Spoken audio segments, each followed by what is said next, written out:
السلام عليكم ورحمة الله. هنعمل مع بعض النهاردة الملوخية الناشفة الصعيدي. عندي شوربة هبشر فيها واحدة طماطم كبيرة ومكعب مرق الدجاج، وهنبدأ نديها غلوة وننزل بعد كده بمعالق الملوخية الناشفة. أهم حاجة اختاري النوعية الكويسة. دي ملوخية الضحى بتبقى متكرمة جاهزة على الاستخدام على طول. لكل كوباية بتاخد معلقة ملوخية، واحنا بناخدها غلوة وبنطفي عليها وبنسيبها هي قوامها يتقل. هناخدها غلوة على النار ونظبط القوام بتاعها.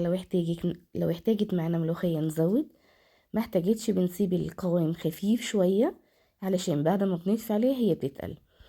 عندي هنا زبدة، عليها توم مفروم ناعم، عليها كزبرة ناشفة ناعمة، وهنعمل طشة أحلى ملوخية معانا.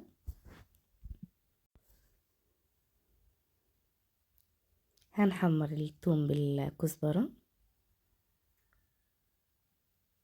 أول ما بتاخد اللون الذهبي بننزل بيها على الملوخية. يا سيدي على الريحة.